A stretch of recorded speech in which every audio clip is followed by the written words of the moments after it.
Good morning sa lahat at Happy New Year. Okay, so ngayong araw na ito ang unang-unang linggo ng taong ito. Kung kaya't ang ating mensahe ay may kinalaman sa ating paglalakbay sa 2026.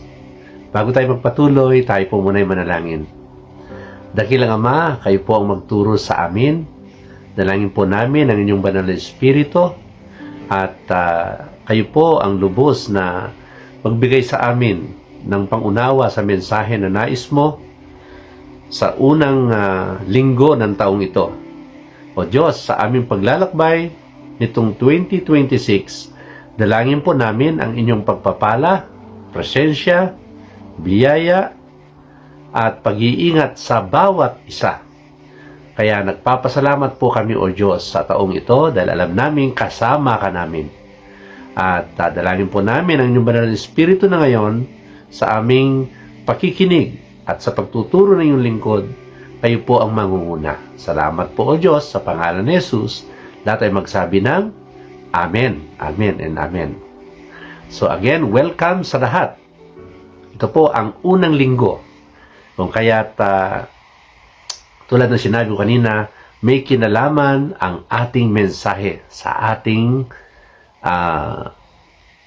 sa taong ito, sa unang linggo ng taong ito. Okay? So, ang pag-aralan natin ay patungkol sa vision casting o yung ating dapat lakaran bilang Kristiyano nitong 2026. Okay? So, punta po tayo sa Matthew 28, beginning verse 18 hanggang 20. Lumipat si Jesus at sinabi sa kanila, ibinigay na sa akin ang lahat ng kapangyarihan sa langit at sa lupa, kaya't habang kayo'y humahayo, gawin ninyong alagad ko ang mga tao sa lahat ng bansa. Bautismuhan ninyo sila sa ngalan ng Ama at ng Anak at ng Espiritu Santo. Turuan ninyo silang sumunod sa lahat ng iniutos ko sa inyo. Tandaan ninyo, ako ang laging kasama ninyo hanggang sa katapusan ng panahon. Okay? So, ang unang-una na dapat po natin malaman bilang simbahan at bilang individual, bawat isa sa atin, yamang ikaw at ako ay tinubos ng Panginoon, yamang ikaw at ako ay patuloy na pinagpapala ng ating Panginoon, may dahilan kung bakit narito pa tayo, wala pa tayo doon sa kanyang kaharian, may dahilan. At ito ang dahilan. Ano yon? Yung tayo po ay to win and to make disciple. Ito po yung pangitain o vision ng Panginoon sa iyo at sa akin kung bakit pa tayo naririto sa mundong ito. Ang pangitain ito ay para tayo ay to win or magligtas ng kaluluwa at to make disciple, gumawa ng alagad ng ating Panginoon. So ito ang pangitain kung bakit ka pa naririto pagkatapos ka maligtas, pagkatapos na ikaw ay namumuhay sa mundong ito bilang anak ng Diyos. Ito ang pangitain ng Diyos sa iyo. Magligtas at gumawa ng alagad. Sabihin nga natin sabay-sabay. Magligtas at gumawa ng alagad. Tatandaan niyo ito. Ito po ang pangitain ng Panginoon sa bawat iniligtas niya. Ano nga po yung pangitain ng Panginoon? Magligtas, sabay-sabay po. Magligtas at gumawa ng alagad. Ito ang dahilan kung bakit ka pa nabubuhay, kung bakit ka pa nagtatrabaho, kung bakit ka pa pinagpapala ng Diyos, ay para magligtas at gumawa ng alagad. Ulitin ko po ito ngayon. Okay? Para hindi po natin malimutan. Ano ang pangitain ng Diyos? Kung bakit ka pa naririto at wala ka pa dun sa kanyang kaharian? Sabay-sabay, magligtas at gumawa ng alagad. Okay? Kaya nga po, ang sabi diyan kanina ng ating Panginoon ay ibinigay niya. Ibinigay na lahat ng kapangyarihan sa Kanya. Kaya, pinahihintulutan niya tayo ngayon na humayo. Kaya habang kayo'y humahayo, sabi dito, gawin ninyong alagad ko ang mga tao sa lahat ng bansa. Mabigat po ang ipinagagawa ng Panginoon sa atin. Hindi lamang po sa Pilipinas. Okay? Ang sabi dito ay lahat ng bansa. Ito po ang dahilan kung bakit merong ilan na kung tinatawag nating missionary, nagpupunta po doon sa bundok, nagpupunta sa Mindanao, nagpupunta sa Visayas, at yung iba naman, hindi man pumunta sa iba't ibang bansa, sila ay nag-house to house. Sila po ay lumalabas talaga para magligtas, mag-akay, okay, ng kaluluwa at gawing alagad. So, bilang anak ng Diyos, malinaw na yung tinanggap mong kaligtasan, ayaw ng Diyos na susuluhin natin. Ang gusto ng Panginoon, yamang si Jesus ay bumaba dito sa mundo, nagsakripisyo siya, at bago siya umakyat sa langit, ito yung kanyang mensahe. Ang libre niyong tinanggap na kaligtasan ay iyong ibahagi rin. Kaya ito yung kabilin-bilinan ng ating Panginoon. Magligtas tayo itong 2026 at gumawa tayo ng alagad ng Panginoon. Okay? So, ang sabi diyan sa ating binasa kanina ay punta kayo sa lahat ng bansa. Kaya kahit hindi pa tayo makakarating sa ibang bansa, at least gawin natin yung bahagi natin sa ating kapitbahay, sa ating kaibigan, sa kamag-anak. So ganito po, ilagay po natin sa puso po natin na kaya ka naligtas, kaya ka pinagpala, kaya ka iniingatan. May dahilan lahat ito.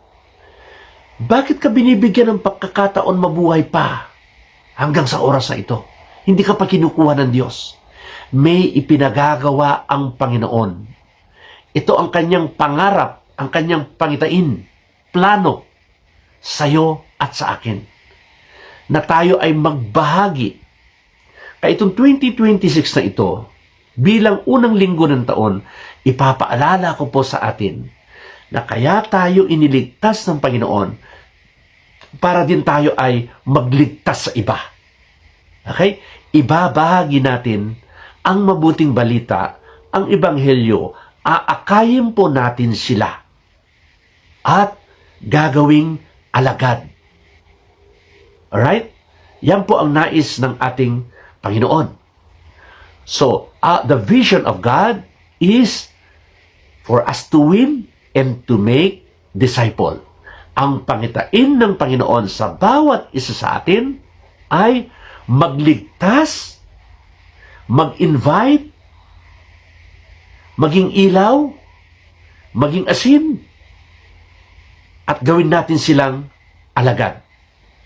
Sino-sino ang ating ililigtas? Ang lahat ng tao na maaabot natin, ang lahat ng tao na kapitbahay natin, katrabaho natin, kasama natin, sila ang ating misyon. Okay? Sila ang bansa na tinutukoy dito. Hindi ka man makarating sa ibang bansa, literal, ngunit ang mga tao na nakikita mo na lumalakad dyan sa lansangan, nakikita mo araw-araw, nakakausap mo araw-araw, sila ang iyong misyon. Sila ang ating misyon. Okay? So, this is the vision of God. Ito ang kanyang pangitain. Ngayon, ano naman po yung purpose in doing this? Kapag sinabing purpose, anong dahilan? Bakit tayo mag-win and make disciple? Ito po yung purpose. Because we love God and we love the people around us na minahal ng Diyos.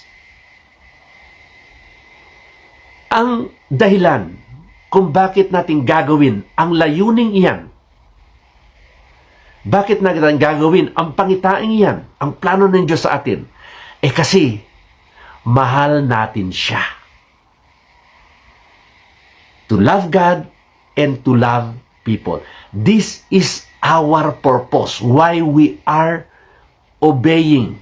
Why we are doing yung pangitain ng Diyos sa iyo at sa akin.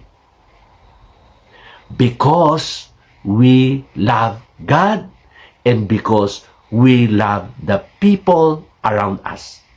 Ano po ang sabi sa Mateo 22:37? Ganito ang sabi. May nagtanong sa ating Panginoon kung ano yung greatest commandment. Ito ang sagot ng Panginoon. Love the Lord your God with all your heart, with all your soul, with all your mind. This is the first and greatest commandment. And the second is like it. Love your neighbor as yourself. So sa Tagalog ay ganito. Ibigin mo ang iyong Panginoon mong Diyos ng buong puso, ng buong kaluluwa, at buong pag-iisip. Ito ang pinakamahalagang utos.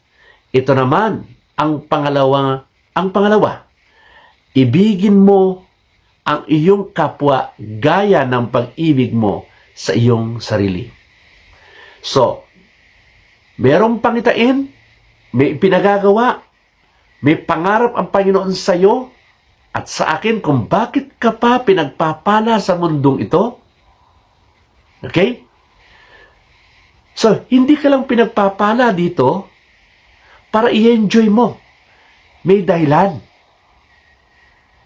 May pangitain ang Panginoon sa iyo. Okay? So,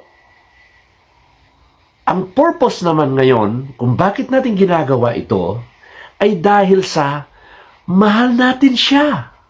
Siya ang nagligtas sa atin.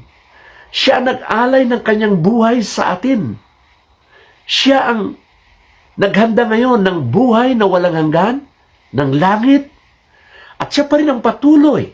Anong pangako niya dun sa binasa natin kanina? Behold, I will be with you. Sasamahan ko kayo. Okay? Anong sabi niya? Habang umahayo kayo, gawin yung alagad ko ang lahat. At anong pa sabi niya? Ituro nyo ang lahat ng pinag-uutos ko. At tatandaan nyo, sabi ng Panginoon, sasamahan ko kayo. So, sasamahan tayo ng Panginoon. So, ang purpose kung bakit natin naman gawin itong vision na ito o itong pangitain na ito, kasi mahal natin ang Diyos. At mahal natin ang mga tao na minahal ng Diyos. Kaya inuutos ng Panginoon, di ba? Love your enemy. Love your neighbor. Love as I have loved you. So, ano sabi dyan sa pangalawa? Mahalin mo yung kapwa tulad ng pagmamahal mo sa iyong sarili. Bakit natin ito gagawin? Mahal natin ang Diyos. At ang pagmamahal natin sa kanila ay tulad ng pagmamahal natin sa ating sarili. Sino po yung nagmamahal dito? Sa kanyang sarili. Taas natin ang ating kamay. Mahal natin ang ating sarili. Isipin niyo po ito. Kung paano natin minamahal ang ating sarili, ang utos ng Panginoon, ang dahilan kung bakit tayo ibabahagi ang mabuting balita, kung bakit natin sila ililigtas, kung bakit natin sila gagawing alagad, dahil mahal natin sila. Kaya kahit anuman ang pagkatao nila, kahit anong ugali nila, kahit ano po ang sabihin na natin nakikita natin sa kanila. Ang sabi pa nga ng Panginoon sa extreme is, yung matindi, even your enemy, love them. So, ito po yung second point. Ano po yung first point? The vision of God. And the second point, the purpose in doing the vision. Dahilan ay, mahal natin ang Diyos, we love God, and we love these people. Mahal natin itong mga taong ito. Kaya kung mahal mo yung kapitbahay, mahal mo yung kamag-anak, mahal mo yung kaibigan, mahal mo yung mga taong nakakasalamuha mo, ang sabi ng Panginoon, iligtas natin sila, ibahagi natin ang mabuting balita, akayin natin sila. Okay? So, this is the message of God for us this year. To fulfill the Great Commission. Upang gawin. Okay? Ito yung tunay na Kristiyano. Ang tunay na Kristiyano, mga kapatid, ay alam niya ang plano ng Diyos, ang pangarap ng Diyos, ang pangitain ng Diyos. Ulitin ko, ano po yung pangitain? To win and to make disciple. And what is the purpose? Why we do the vision? Ang dahilan kung bakit natin gawin ang pangitain? Because we love God and we love these people. Inalay ng Panginoong Yesus ang kanyang katawan, ang kanyang dugo. Nag-alay siya ng sakripisyo para din sa kanila, hindi lang para sa atin. Amen po ba mga kapatid? Yes. So, the goal, ano naman po yung pinaka-layunin kung bakit natin ginagawa ito? Ginagawa ang pangitain at yung dahilan ng pangitain, ang goal po kung bakit nating inaakay sila at binagawang alagad is to make every believer a leader of leaders. Ito po yung pinaka-goal or layunin. Kung bakit natin sinasagawa yung pangitain at kung bakit nating ginagawa yung dahilan, ang layunin ay gawin natin silang leader din, nagagawa din ng ating ginagawa. Malinaw po ba? Ang pinakalayunin is to win them, to disciple them, and eventually to make them a leader also. And for them also to do the same. Okay? Huhubugin natin sila na maging leader din para yung ginagawa natin sa kanila ay gagawin din nila sa iba. So, malinaw po ba? Yung una, to win and make disciple. Akayin natin sila, gawing alagad. Ano po yung pangalawa kanina? In-establish po natin ang pinaka-purpose natin. We are winning them, we are discipling them because we love God and we want them to also enter the kingdom of God. At ang pinakalayunin natin ay para sila din naman ay gawing leader na gagawa din sa ating ginagawa. Mga kapatid, kaya nakarating tayo sa ganito, may mga tao rin na ginamit ng Diyos sa atin. Halimbawa, si Pastor Toto, ang ating bishop, ako po ay kanyang inakay at ako po ay kanyang ginawang alagad. At nung siya'y nagpatuloy na hinawakan ako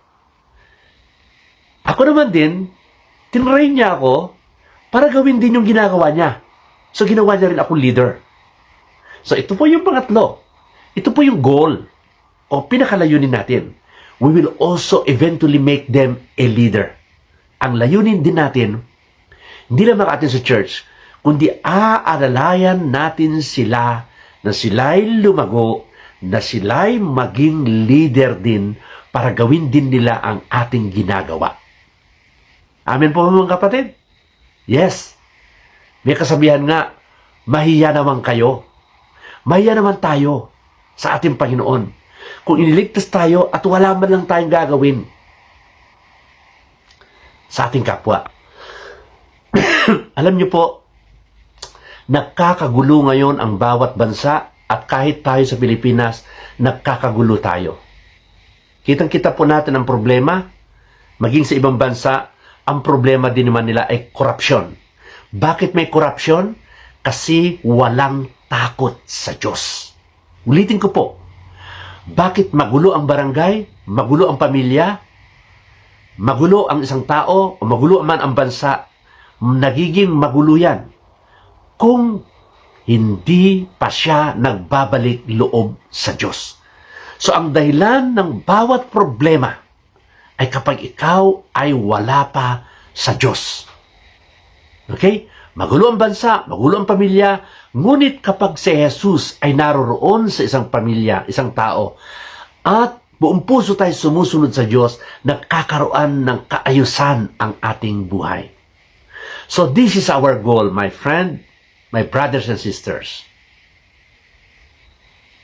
Ang pinakalayunin or goal natin is to make them also a leader of leaders. Okay? Leader of leaders. Excited ba kayo? Yes. This year, hayaan po natin na atin pong sundin ang sinasabi ng ating Panginoon. Anong sabi diyan sa 2 Timothy chapter 2 verse 1? You then, my son, be strong in the grace that is in Christ Jesus. Kaya nga, sabi sa Tagalog, anak ko, magpakatatag ka sa tulong ni Kristo Jesus. Verse 2, ang mga narinig mo sa akin, sa harap ng maraming saksi, ay ituro mo rin sa mga taong mapagkakatiwalaan at may kakayanang magturo naman sa iba. Wow! Ang gagawin natin, di po ba inakay natin sila? Ginawa natin sila alagad. Minahal natin sila. Ang sabi dito, yung naituro sa atin ay atin ding ituturo. Okay? Atin ding ituturo sa taong mapagkakatiwalaan din na magturo sa iba. So, kitang-kita niyo po yung goal ng Panginoon. Gagawin natin din silang leader para gawin din nila ito sa kanilang kapwa din na makakasalamuha din nila. Ang sabi nga po sa verse 15 ay ganito, sikapin mong maging kalugod-lugod sa paningin ng Diyos, isang manggagawang walang dapat ikahiya at tapat na nagtuturo ng katotohanan. So, ang sabi diyan ng ating kapatid na si Pablo kay Timothy, sikapin mong maging kalugod-lugod sa paningin ng Diyos, isang manggagawang walang dapat ikahiya at dapat na magtuturo ng katotohanan. So pagsisikapan natin na maging kalugod-lugod sa Diyos, isang manggagawang walang dapat ikaya, hindi natin dapat ikaya. Ikaya ba natin ang mabuti? Ikaya ba natin na gagawin natin ang mga tao na nakapaligid sa atin, sumusunod sa Diyos, nagmamahal sa Diyos? Nakakaya ba yon? Nakakaya ba yung magiging maayos ang kanilang pamilya? Nakakaya ba yung sila'y makakarating sa kaharian ng Diyos? Nakakaya ba yung sila rin naman ay pagpapalain ng Diyos? Okay? Isang manggagawang hindi dapat ikahiya at tapat na nagtuturo ng katotohanan. Turo ng Biblia, tayo magiging tapat na magtuturo ng katotohanan. Mga kapatid, huwag nating ikahiya, ibahagi ito sa mahal natin sa buhay. Sa mga magulang, sa inyong mga anak, ituro nyo. Huwag nyong ikahiya. Ang lalong nakakahiya, Yung hindi nyo ibinahagi ang totoo, na hindi nyo ibinahagi ang liwanag, na hindi natin ibinahagi ang pagmamahal ng Diyos, ang kabutihan ng Diyos. Mga magulang, gawin natin ang lahat ng panalangin. Gawin natin ang lahat ng paghihikayat sa ating mga anak. Huwag nating pababayaan ang ating pamilya na aagawin ni Satanas, na dadalhin niya sa kapahamakan. Mga magulang, huwag nating ipagdamot ang blessing na meron tayo. Ang buhay natin sa Diyos na meron tayo. Ibahagi natin sa ating mga anak. Kayo naman mga kabataan, huwag niyong ikahiya ibahagi sa inyong mga magulang ang katuruan ng ating Panginoon, ang kaligtasan ng ating Panginoon. Tayo lahat, magulang at mga kabataan, huwag natin ikahiya sa ating kamag-anak, kaklase, katrabaho, mga tao na kapaligid sa atin. Ang nakakahiya ay yung marites, yung paninira sa kapwa. Ang nakakahiya sa harap ng Panginoon ay yung mas marami tayong oras sa chismis. Ang nakakahiya ay yung wala tayong ginagawa at pagmamalasakit sa kalooban ng Diyos at sa pagbabahagi ng kabutihan ng Diyos sa kanila. Ito po yung nakakahiya. Tumatanggap tayo ng biyaya, tumatanggap tayo ng pag-iingat, ng pagmamahal ng Panginoon, at kung wala tayong gagawin na pagmamahal din sa Panginoon sa pamamagitan ng pagbabahagi ng pangitain ng kalooban ng Diyos sa kanila, yun ang nakakahiya. Kaya this year, mga kapatid, mahal na mahal tayo ng Diyos. Binibigyan tayo ng pagkakataon. Huwag mo natin isipin lamang ang material na bagay. Dahil ang material, iiwan mo yan. Ang isipin natin, yung may Diyos na nagmahal sa atin, na nagbibigay ng material, na nagbibigay ng lakas, na nagbibigay ng yung hininga. This is the right direction na ipinagagawa ng Diyos sa atin this 2026. This is the goal of our God. Kaya't malinaw na malinaw po dito ang nais gawin ng ating Panginoon. Ang sabi niya sa Ephesians chapter 4 verse 11, binigyan niya ang ilan ng kaloob upang maging mga apostol, iba'y mga propeta, ang iba'y mga evangelista, at iba'y pastor at guro. Ang sabi dito, hanggang makamtam natin ang iisang pananampalataya at pagkakakilala sa anak ng Diyos at maging ganap ang ating pagkatao ayon sa pagiging ganap ni Kristo. So, binigyan tayo ng Panginoon ng iba't ibang kung tawagin natin ay gift. Ano ang purpose? Sabi niyan, for equipping of the saints for the work of ministry. Kaya,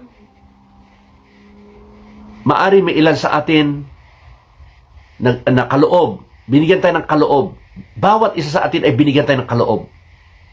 Okay? Iba't ibang talent ang meron tayo.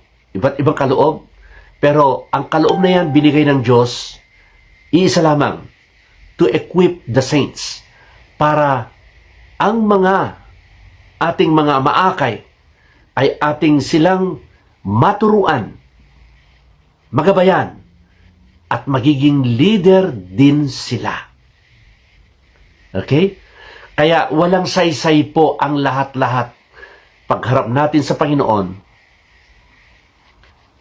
wala pong saysay anumang ginawa natin dito kung hindi natin ginagawa ang pinagagawa ng Diyos. Ang tatanungin ng Panginoon pagdating ng panahon, hindi yung pera mo sa bangko, hindi yung posisyon mo sa company, hindi yung ganda ng bahay mo, hindi yung dami ng napasyalan mo, hindi yung anumang pwede mo maipagmalaki sa iyong buhay. Hindi yan ang titignan ng Panginoon. Ang titignan ng Panginoon, merong kabang naakay. Nagiging kagamit-gamit ka ba nung ikaw ay binigyan ko ng pagkakataon mabuhay sa mundong ito? Meron ka bang naakay? Ito ang tanong ng Panginoon. So hanggat may oras tayo mga kapatid, ang Diyos ang nagsasalita sa atin ngayon. Kahabag-habag, kaawa-awa ang mga tao na nakapaligid sa atin kung wala tayong gagawin. Kaya 2026 ay naririto. Muli, binibigyan tayo ng pagkakataon maglingkod sa Kanya. Magkaisa po tayo. Magkaisa po tayo. May pangako ang Panginoon. Sasamahan niya tayo. At ito po'y maganda sa ating Panginoon. Kahit hindi mo hihingiin na panalangin mo, kung ikaw ay gumagawa sa kalooban ng Diyos nito na pinagagawa sa atin, ibibigay ng Diyos. Sabi dun sa Psalms 37 verse 4, kapag natutuwa ka na gawin ang pinagagawa ng Diyos, ibibigay niya ang pinakananais ng iyong puso. If you delight yourself unto the Lord, He will give you the desires of your heart. Kung kaya't, mga kapatid, ito ang mensahe ng ating Panginoon sa atin. Let us all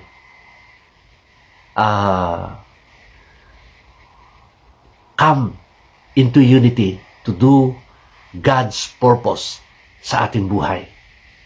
Okay? So, iiwanan ko po ang strategy ng ating Panginoong Yesus na ating tatakbuhin. Win, akayan natin sila,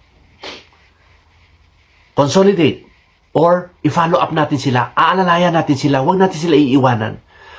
Kapag sinabing iniligtas natin sila, ang sabi ng salita ng Diyos, ipinanganak sila muli. So, may tinatawag na baby Christian. Baby pa yan. Aalalayan natin. Aalalayan natin. Iimbitahan mo, papaalalahanan mo sa gawain natin. And pangatlo, gawin mo silang alagad. Paano gumawa ng alagad? Ano man ang marinig mong mensahe, ano man ang natanggap mong katuruan, ibabahagi mo sa Kanya, pagtsatsagaan mo, ibabahagi sa Kanya. Ang narinig mo tuwing linggo, ang natututunan mo sa iyong pagbabible study, iyong ibabahagi para siya naman ay gawin mong alagad. Ganun lang po yun. And, pang-apat na strategy na ng ating Panginoon ay send. Okay, ano yung una? Win. Akayan natin. Alalayan natin. And then, i-disciple natin or i-train natin. And pang-apat, sabihin mo rin sa Kanya, akayin mo rin. Akayin mo rin. Ang kaya mong akayin dahil mahal sila ng Diyos. Amen? Okay? So, in conclusion, may pangarap ang Panginoon sa'yo, may pangitain ang Diyos sa'yo, dapat natin gawin, pero sa paggawa natin, ang purpose natin, because we love God and we love them. Okay? At ang goal natin ay sila rin ay magiging lingkod ng ating Panginoon. Amen? And, of course, kapag sila nagiging lingkod ng Panginoon, hahayaan din natin sila na gamitin sila ng Panginoon. Amen po ba, mga kapatid? Malinaw po ang ating tatahakin itong 2026. Yes, tayo po'y manalangin. Maari po ba tayo tumayo lahat? Tayo po tayong lahat? Come on, sige, tayo po tayo lahat. Maari po ba na manalangin po tayo sabay-sabay? Na ang pangitain ito, kalooban ng Panginoon, na lalakarin natin 2026, ay sasamahan tayo ng Panginoon? May pangako siya. Sasamahan niya tayo. Kaya there will be signs and wonders. May mga himala na dadaloy sa iyo, dadaloy sa mga tao na yung aakayin. Dahil nangako ang Panginoon, sasamahan ka niya. Kung anong ginawa niya sa mga disciples na maraming signs and wonders, mga himala, gagawin niya rin sa atin kasi yan ang pangako ng ating Panginoon. Nung kumilos sila, nakaranas sila ng himala. Kumilos din tayo at mararanasan mo ang mga blessings, mararanasan mo ang pagkilos ng Diyos. Maari, kapag pinagpe-pray mo sila, pagagalin sila ng Panginoon. May mga miracles sa pangako ng Panginoon. So habang tayo nakatayo, maaari po ba itaas mo iyong kamay at sabihin natin na gamitin mo ang aking buhay, Panginoon? Come on. Huwag niyo kakausapin yung katabi niyo. Ituon niyo lamang ang inyong puso't isip sa Panginoon. Maaari po, sabay-sabay po tayo. Ipikit ang ating mata, nakataas ang ating kamay, at manalangin tayo sa ating Panginoon. Dakilang Ama, narito po ang aking mga kapatid. Habang sila'y nakatayo sa harapan mo, itinataas nila ang kanilang kamay sa iyo, tanda ng pagpapasakop na gagawin nila ang iyong pinagagawa. Panginoon, salamat sa pangako mo na there will be signs, wonders, and miracles. Salamat sa pangako mo, Panginoon, na sasamahan mo kami habang isinasagawa po namin ang pangitain na ito, Panginoon. O Diyos, dalangin ko nga po, pakawalan mo ang inyong kapangyarihan sa bawat isa na nagtataas ng kanyang kamay sa iyo ngayon. Maaari mo ba sumunod kayo sa panalangin ito? Sabihin natin ito, Panginoong Jesus, susunod po kami sa kalooban mo. Gagawin po namin ang pangitain na mag-akay po kami at gumawa kami ng alagad. Yes, Panginoon, gagawin po namin ito dahil mahal ka namin at mahal namin sila. At Lord, tutulungan niyo po kami na magawa po namin silang maging alagad din. Yes, ako lamang manalangin. Yes, Lord, into your hand, akin po ipinagkakatiwala ang aking mga kapatid na ito. Salamat po, Panginoon, sa pangako mo na sasamahan mo kami. Kaya Lord, balutan mo ng inyong proteksyon ang bawat isa, pagpalain mo ang bawat pamilya, pagpalain mo ang mga negosyo, pagpalain mo ang mga trabaho, pagpalain mo ang mga estudyante, pagpalain mo, Lord, ang lahat-lahat ng bawat isa na naririto. At salamat sa pangako mo na sasamahan mo kami. At hindi po kami matatakot dahil ikaw ang kasama namin. And Lord, nananalangin na rin po ako, Lord, i-provide mo anuman ang kanilang pangangailangan, lalo na ang wisdom, karunungan na nagmumula sa iyo habang isinasagawa ang mensahe mong ito. Ito po ang aming dalangin sa pangalan ni Jesus. Lahat ay magsabi ng Amen, Amen, and Amen. God bless everyone. I miss you all. See you January 21. God bless us all. Bye!